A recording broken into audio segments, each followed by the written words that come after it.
What is up, my dashing dudes? I am the Hans TV, and today we're diving into stories that you love them. I lose brain cells each time I read them. We're diving in to r/StoriesAboutKevin. Our first Kevins, one a Kevin and one a Covina for the day, comes from Papa Mike Lima. My co-workers, Kevin and Covina. For context, I work at a science center that has 4 distinct sections, separated by each one being on a different floor. The floor that Kevin, Covina, and I work on has many different types of rocks and minerals, various species of tropical insects that visitors can touch and hold, and a butterfly gallery with live butterflies. Kevin worked at this science center for a year before being fired, and was fired before I started working, but I've heard many stories from my coworkers. Kevin would regularly show up 2 hours early for opening shift, do all the tasks in 10 minutes, and spend the rest of the time downstairs talking to his friend in the cafeteria. Was this because he was a very efficient worker? No, it was because he would half-ass the job. The opening shift requires you to vacuum the butterfly gallery, feed the butterflies, feed the birds, water the plants, clean the doors and mirrors, and feed all the insects, among many other things. To put it simply, there is a reason the opening shift is scheduled an hour before the Science Center opens. Kevin is a smoker, which is not inherently a bad thing, but he would constantly take smoke breaks. Kevin was too lazy to go smoke outside, so he would go into our wonderful, beautiful staff washroom and smoke in there. One of my coworkers is severely allergic to scents, so she wouldn't be able to breathe when she went to the washroom. After bringing this to Kevin's attention, Kevin came up with a genius idea, spraying Axe body spray all over the bathroom after he smoked a cigarette. Also, Kevin would not tell his coworkers when he'd go for a smoke break, so he'd just disappear for minutes/hours at a time.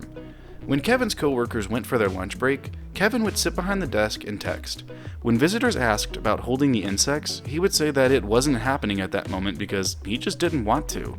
Speaking of texting, Kevin would stand around and text in the middle of the floor on the March break, one of our busiest times of the year, instead of, doing his job. Kevin once told a group of visitors from France to their faces that he hated French people because they were rude and cocky. Kevin did all of these things thinking they were perfectly okay, so when the supervisors found out, he was fired. Unfortunately, I still have a Covina working with me. The supervisors say she doesn't have much time left, but I heard that in early October and her dad is best friends with our boss. Covina has not worked almost half of her scheduled shifts this year. She has a habit of calling in sick for almost every shift, straight up not showing up without telling anyone, or leaving early because she's sick. Covina doesn't seem to understand that vaping, smoking weed, and getting drunk most nights will freak up her lungs and the rest of her body. She comes into work coughing like an old man on his deathbed, and doesn't connect the dots between that and her habits. Covina has come into work high/hungover multiple times. Covina's Instagram and Visco have pictures of her with a bong next to pictures of her at work. She doesn't seem to understand that that might not be the image we try to portray to the public. Our floor is also in charge of running the cavern, which is basically a cavern where we play short films related to science, and the tunnel entrance, where we check people's tickets before we go in. Covina only wants to be scheduled to work cavern shifts because she comes in too late to open properly, leaves too early to close, and tunnel makes her angry. Because of this and her unreliability, she was scheduled for 1 shift last month and thought it was a mistake. She is completely oblivious to the fact that she's getting sacked soon. Hope you guys enjoy the stories. This is my first time posting to Reddit, so my apologies if this is formatted improperly or if these aren't actually Kevin's. How you gonna work at a science center and not be interested in your job? Hell, if I worked there, you couldn't get me to leave that place. I freaking love science.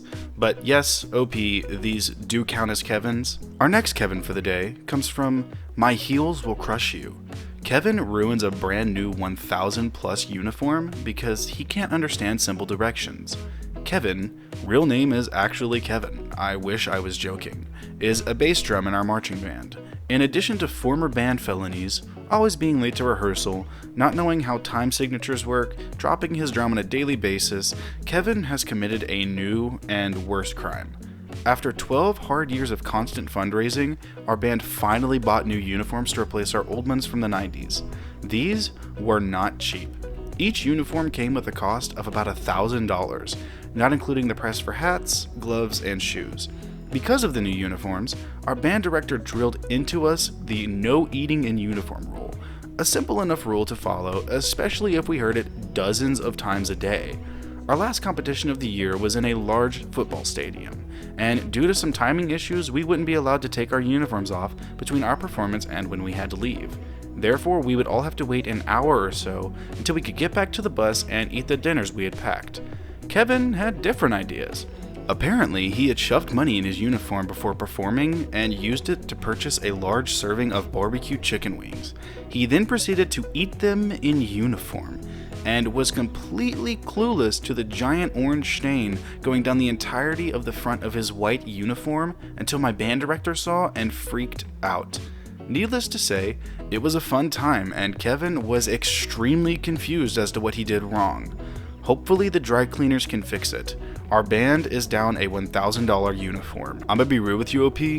Kevin's a dumbass. Our next post comes from Trill Babe, and oh my god, this one's rough. Covina thinks New York is a combination of all 52 states, and other hilarious quotes she said. I had an old friend Covina. We're no longer friends anymore because she thought not telling me my ex-boyfriend cheated on me was a kind thing to do for a friend, and how she'd like to be treated.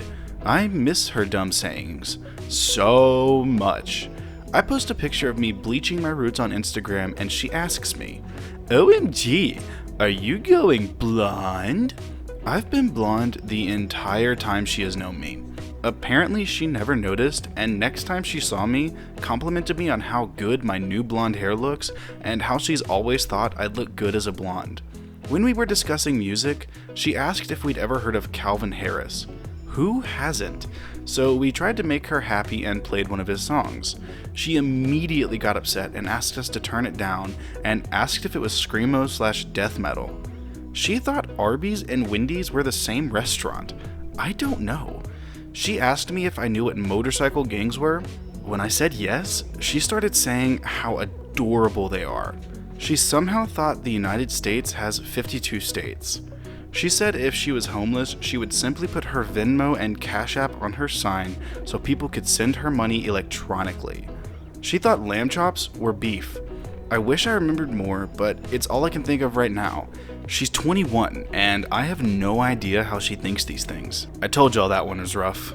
Let's get on to our last one. Our final post for the day comes from Frick Karma and Frick You. My roommate is a Kevin. A straight up Kevin to the fullest.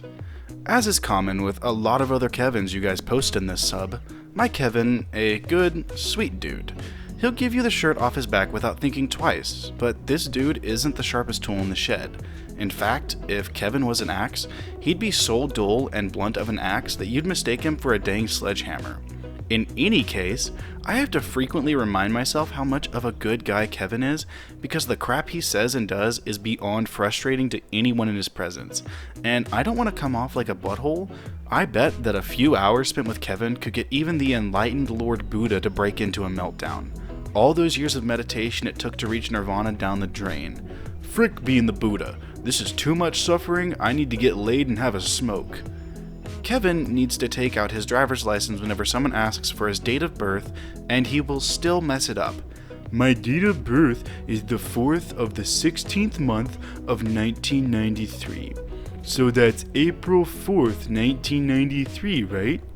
Usually the other person just loses their patience and asks Kevin, Sir, just read me the individual numbers left to right.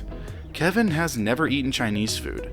There is nothing wrong with that, but whatever was going on in his brain, it's clearly wrong. So I was thinking about ordering some Chinese food and asked him what he wants. He tells me he doesn't like Chinese food because it's too spicy, so I was like, okay, I'll get some noodles and some beef or chicken. That's not too spicy. I start naming your common Chinese takeout dishes, and he has no idea what the freak I'm talking about. Lo mein, pepper steak, sesame chicken, sweet and sour? Nope. I get nothing but a glassy-eyed gaze from him. I ask him what he ate last time that was so spicy. The dude starts naming some Indian food dishes. Kebabs. biryani and stuff. I was like, yo, Kevin, that's not Chinese food. That's Indian cuisine. He's not having any of it, and a little argument breaks out. Turns out that the Indian restaurant is in Chinatown, so it's gotta be Chinese food, according to Kevin. He then calls a mutual friend he went to that restaurant with and puts him on speakerphone, and then asks him to tell me that yes, in fact, Kevin has had Chinese food, and that definitely was a Chinese restaurant. Mutual friend completely loses it and starts laughing like a psycho, while trying to explain to him that just because a restaurant is in Chinatown does not mean it can only have Chinese food. I lose it too, and now two of us are dying of laughter.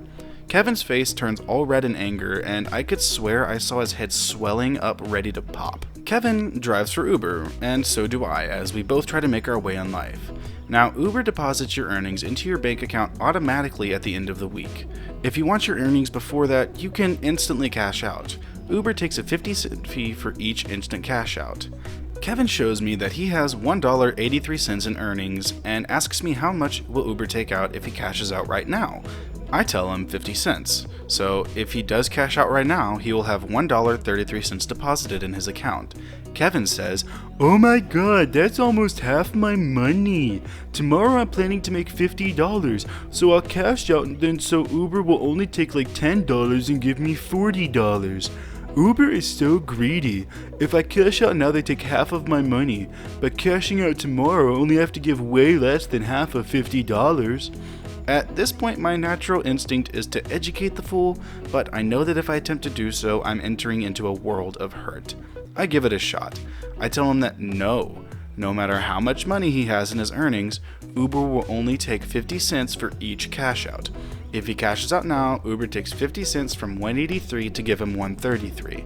If he cashes out tomorrow with $50, Uber will take the same 50 cents from his $50 and give him $49.50. Anyway, I try a little while longer, but his stubborn ass can't get beyond Uber taking half of his money if he cashes out right now. Although I somehow trick him to not cash out at all, so that Uber will take no money from him when they deposit his money at the end of the week. Kevin and I are talking about dental hygiene. We both agree that yes, brushing after every meal is a good idea and it works well to prevent cavities. Flossing. Yes, flossing is a good idea too. So far, so good, but then I pull out my bottle of mouthwash. This is where the whole crap falls apart. I tell him mouthwash is good too. It kills bad breath and all the germs and crap in your whole mouth, especially the parts where we don't usually brush. Kevin is like, "No way. Someone said to do mouthwash, but I don't do it.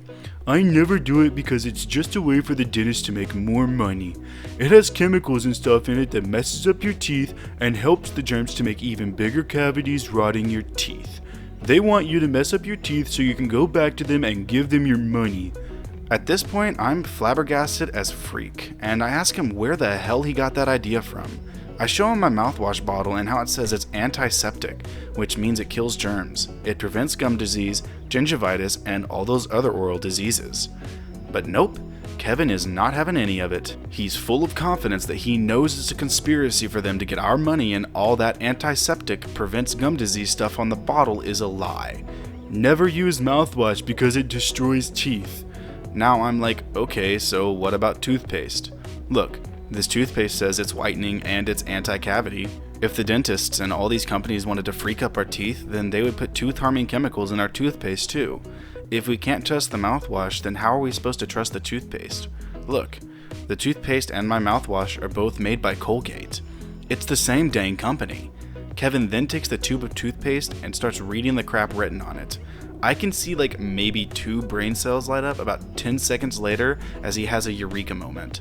I swear to all that is holy that Kevin then said, "Look here, it says it's made for sensitive teeth, which means they don't put evil chemicals in it, and right over here, it says extra fresh, which means they only use the most natural and the most freshest ingredients to make this, so it's totally natural and good for your teeth, unlike that lying mouthwash." I then ask Kevin, what if the toothpaste label is lying, like the mouthwash label is lying? He tells me that I don't understand what he knows and that I should trust him about this. Kevin is an automobile expert. He popped the hood of his car that was running and sprayed WD-40 all over the engine and all the other crap that's in there. He read somewhere that WD-40 is good at cleaning greasy crap, so he decided to empty like 2 whole cans of WD-40 all over everything while that crap was running. A few minutes later, lots of hot, black smoke started coming out from in there, and Kevin freaked out. Did he quickly take the key out of the ignition and turn the running car off? Nope. He ran inside the building, filled a big bucket with water in the bathroom, ran down 3 flights of steps with that heavy bucket of water, and then poured all that water all over the car's engine. I guess it kinda worked. The smoke most definitely stopped. The car also stopped running. In fact, you can't turn the car on now. Turn the key in the ignition? Nothing. No engine sounds, no clicking sounds, nothing. Maybe it needs a jump. Nope, nothing again. Battery is fine. It's been a few months now, and that freaked up car is sitting right outside in the same place, getting all rotten and rusty. I told him to save a little money and have a mechanic check it out. Nope. Kevin doesn't want to do that because mechanics fix one thing but then freak up your car more so that it breaks down again after a few months and you're forced to pay that same mechanic more money. That's alright though.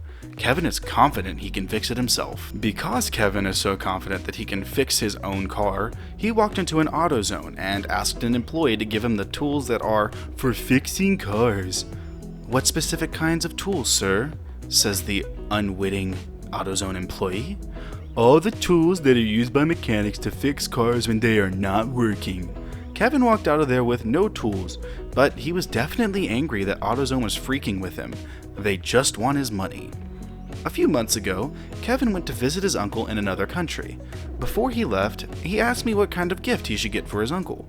I replied with the usual crap, stuff like clothes, perfumes, wallets, or some electronic device. Kevin says, "What about a gun? I could get him a nice one." I'm like, what the freak? A gun? Okay, so you get one for him. How do you plan on taking it with you to give it to him? I said like a normal person. Since you're getting on an airplane to travel there. He says, "No problem. It's safe in a holster, and I'll also have a gun permit to show to the airplane people." After hearing this crap, I was like, what the freak? You can't do that. You are going to get tackled to the ground and your ass beat. You are going to get your ass arrested, our apartment raided, interrogated for hours, get me arrested, and best case scenario, they're going to ban your ass from stepping foot inside an airplane, any airplane, ever again. Are you crazy? How do you not know this? Kevin just brushed it off. "If I make $100 a day, how many days till I make $200? Kevin and I went to Walmart to buy cleaning supplies and crap for our apartment. We go, stand in the checkout line, and Kevin whispers into my ear, "Hey, that chocolate, is that Snickers? Can you pick one up for me?" I tell Kevin to pick it up himself because he is literally standing right next to it. He whispers again, telling me to do it. I'm like, whatever, and I pick it up and put it next to our stuff. Kevin says that the Snickers should be next to me or that I should hold it.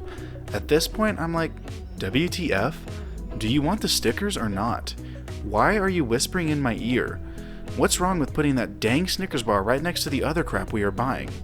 Apparently, Kevin was afraid that the people around him wouldn't view him as the masculine tough guy he thinks he is if they found out that the Snickers is for Kevin. I picked up the damn candy bar and loudly say, I love Snickers, and this is for me. Kevin's face turns red, and once again, I swear his head size was swelling up. Kevin thinks he knows geography. He will say dumb crap like, Florida is north-south of New York. Chicago and Atlanta are touching, but Chicago is left. Kevin is also guilty of the classic, girls pee from the butt. The first time I thought he was joking. The 10th time, not so much. He refuses to believe otherwise because he's very knowledgeable about human autonomy. I'll be posting here a lot. My roommate Kevin is a doofus. Sometimes I wish he wasn't such a nice, sweet guy so that I could flip my wig and call him an idiot. Please OP post more because I am interested to read them. Well, alright my dashing dudes, That is going to do it for today's episode of r/Stories About Kevin. I hope you liked the stories, and if you did, as always, I'm going to link them down in the description below so that you can take a look at them. And if you liked the video, please feel free to drop a sub, a like, and a comment down below with what you'd like me to read next. A huge thank you to all of my subscribers. We're growing the channel, and I can't wait to see where we're going. But with that being said, I will see you in the next video.